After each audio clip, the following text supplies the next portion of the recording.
नांदणी मठामध्ये संघर्षयोद्धे मनोज जरांगे पाटील पोहोचले होते आणि महादेवी हत्ती परत आली पाहिजे ही मागणी कोल्हापूरकरांची आहे आणि त्याच कोल्हापूरकरांच्या सोबत दादा आहेत. आपण पाहतोय हा चिमुकला काय म्हणतो आहे दादांना.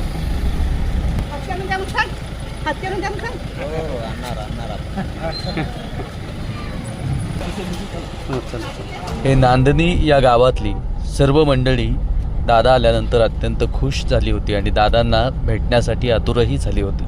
आपण पाहतोय हे जोडपं तिथे येतं आणि दादांचं दर्शन घेऊन दादांशी संवाद साधते आहेत. बघूयात काय म्हणतायत.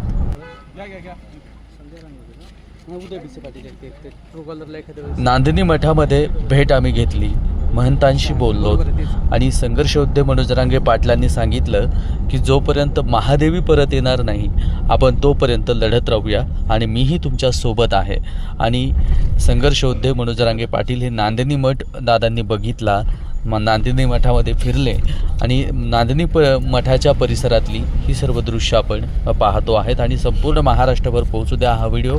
आपला मित्र उदय भिसे पाटील, एक मराठा लाख मराठा.